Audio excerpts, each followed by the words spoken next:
ઘોગંબા તાલુકામાં પ્રધાનમંત્રી આવાસ યોજનાના લાભાર્થીઓએ તાલુકા પંચાયત કચેરી ખાતે મોટી સંખ્યામાં એકત્રિત થઈને વિરોધ નોંધાવ્યો હતો। આવાસ યોજનાના બીજા હપ્તા માટે અધિકારીઓ દ્વારા ₹15,000ની માંગણી કરવામાં આવી હોવાનો આક્ષેપ લાભાર્થીઓ કર્યો છે।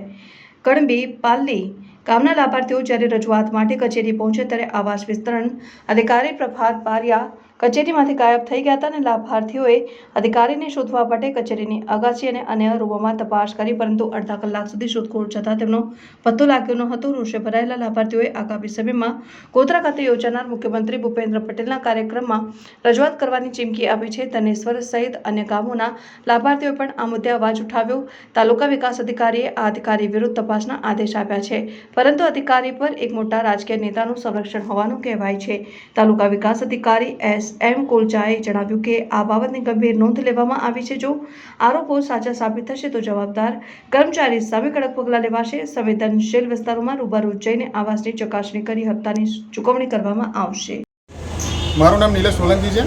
હું કંદીપાલીનો રહેવાસી છું અને અવારનવાર પ્રધાનમંત્રી જે આવાસના જે હપ્તાઓ જે નાખવામાં આવતા હતા તે પડી રહ્યા નથી। પહેલો હપ્તો એક નાખવામાં આવ્યો છે, ત્યારબાદ અહીંયા અમે ટીડીઓ સાહેબને જે રજૂઆત કરવામાં આવી છે, રજૂઆત અવારનવાર કરવા છતાં પણ જે પ્રભાતભાઈ બારિયા છે તેમને રજૂઆત કરી।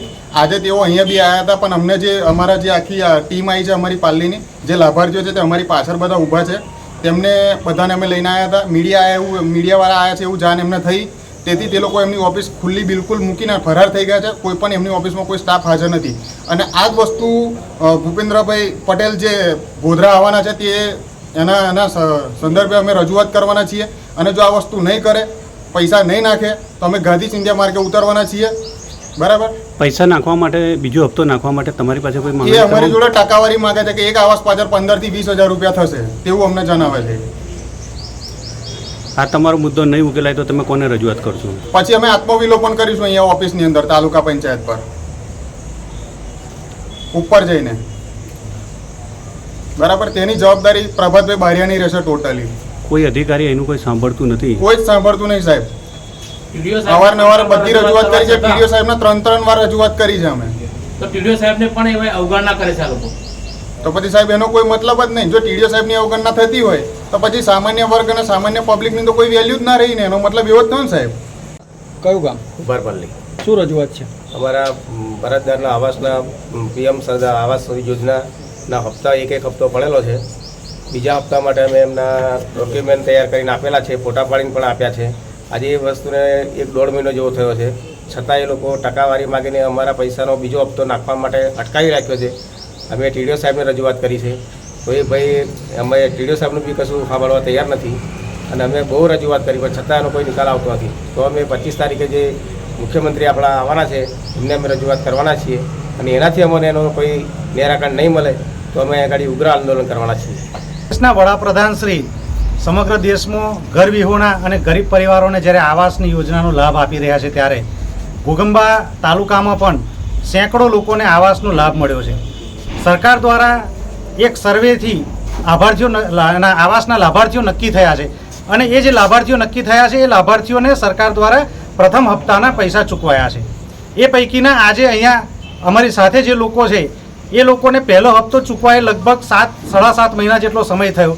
પહેલો હપ્તો જ્યારે ચૂકવવામાં આવ્યો ત્યારે એ લોકોને એવી સમજ આપવામાં આવી હતી કે તમે આ કામ તમારું જો 6 મહિનામાં પૂરું કરો છો તો સરકાર દ્વારા તમને વધારાના 20,000 રૂપિયાની સહાય આપવામાં આવશે અને એ વધારાના 20,000 રૂપિયાની સહાય લેવા માટે આવાસના લાભાર્થીઓએ દેવું કરીને ઉછીના ઉધારમાં માલ સામાન લાવી અને પોતાના ઘરનું કામ પૂરું કર્યું।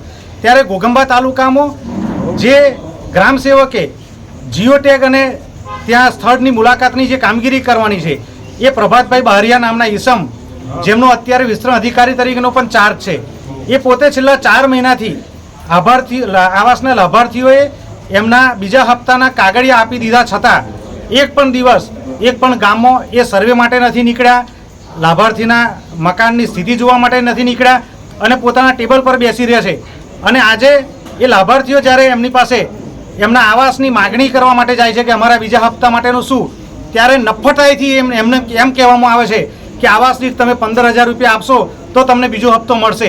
આવા જે કર્મચારીઓ છે જે 2-5 એના કારણે સરકારની આટલી સારી યોજના હોવા છતાં લાભાર્થીઓને લાભ નથી મળતો અને સાથે સાથે સરકારનું નામ બદનામ થાય છે।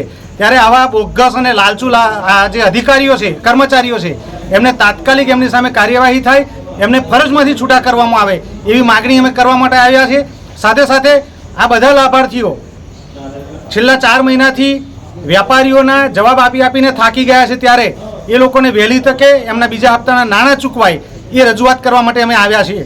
કેટલા લાભાર્થીઓ છે? છેલ્લા 10:30 વાગ્યાથી અમે લોકો અહીંયા હાજર છીએ, તેમ છતાં આ ઇન્ચાર્જ વિસ્તરણ અધિકારી હજી સુધી એ આવ્યા નથી. હું આવું છું કરીને વાયદા કરીને 2.5 કલાકથી લાભાર્થીઓ બેઠા છે, હજી સુધી એ કચેરી પહોંચ્યા નથી. એમનું આજે કોઈ ફિલ્ડ વર્ક ના હોવા છતાં એ હજી રસ્તામાં જ છે, આવું છું એમ કરીને વાયદા કરીને બેસાડી રાખ્યા છે. કેટલા લાભાર્થીઓ છે તમે? એકલા ઘોગંબાના લગભગ 135 લાભાર્થીઓ છે અને આખા ઘોગંબા તાલુકાની વાત કરીએ તો લગભગ 8 થી 9 હજાર લાભાર્થીઓ છે. જે પ્રધાનમંત્રી આવાસ યોજનાનો આખા ઘોગંબા તાલુકામાં જે આવાસ યોજનાનો લાભ બધા લોકોને જે મળ્યો છે 30,000નો, એમાં બીજા હપ્તા માટે જે લોકોએ ફોર્મ તાલુકા પંચાયતના ગ્રામ સેવકને પ્રભાતભાઈને આપેલા હોય અને એ પ્રભાતભાઈ ગત રોજ એટલે કાલે ધનેશ્વરમાં બીજા હપ્તા માટે ફોટો પાડવા આવ્યા તો એમને લાભાર્થી જોડે 10 થી 15 હજારની માગણી કરી અને તે છતાં બી લોકો એમના એ હપ્તા માટે આજે 4 મહિનાથી દોડ્યા કરે છે, તો બી પૈસાની લાલચુમાં એ હપ્તો અત્યાર સુધી નોખ્યો નથી. અને આ હપ્તો વહેલી તકે નોખાય. ઘણા લોકોએ પોતાનું રકમ ગીરવે મૂકી વ્યાજે પૈસા લઈ અને સ્લેબ ભરેલા છે. એ લોકો રોજ રાત્રે ફોન કરતા હોય, જે જવાબદાર સરપંચ છે, તલાટી છે, એમને ફોન કરતા હોય. બીજે દિવસે સવારમાં તાલુકા પંચાયત આવીને બેસે છે, તો બી આ ગ્રામ સેવક છે ફોટો પાડવા જતા નથી ને ફોટો પાડવાની વાત કરે તો એવા 10,000 15,000ની માગણી કરે છે. અને પૈસા હોય તો હપ્તો નોખાશે, બાકી બીજો હપ્તો નોખાય નહીં. આવી ચર્ચા કરી અને કાલે સર્વે કરવા આવેલા અને 5-6 ફોટા પાડી પૈસા ના મળતા એ ધનેશ્વરથી ઘોગંબા પરત આવી ગયેલ હોય. અને આજ રોજ અમે લાભાર્થી સાથે ઘોગંબા તાલુકા પંચાયત રજૂઆત કરવા આવેલ છે, પણ ટીડીઓ સાહેબ બી હાજર નથી અને જે વિસ્તરણ અધિકારી તરીકે પ્રભાતભાઈ બી નથી ને એવા એમનો ચાર્જ ધનેશ્વરમાં ગ્રામ સેવક તરીકે છે, જે પૈસાની ચોક્કસ માગણી કરે છે. અને કાલે અમારી જોડે ચર્ચા બી થઈ, પૈસા છે તો બીજો હપ્તો નોખાશે, બાકી હપ્તો નોખાય નહીં, આવી ચર્ચા કરેલ છે. કણબીપાલની કુંભારભાઈ. સરપંચ છો? સરપંચ છું. આજે શેના માટે અહીંયા આવ્યા છો? આવાસ નથી માટે. તો પ્રશ્ન શું છે? અમુકના ફોટા પાડી ગયા છે, તેના પૈસા નાખ્યા નથી, બાકીના ફોટા પાડવાના બાકી છે, હજુ આવ્યા નથી. પૈસા નાખવાનું કે તો શું કહે છે? 5 થી 10 હજારની માંગણી કરે છે. કોણ માંગણી કરે? અધિકારી. તો આ અંગે તમે રજૂઆત કરી ખરી અગાઉ? કરીને 2 થી 3 વખત કરી. તો શું જવાબ મળે છે?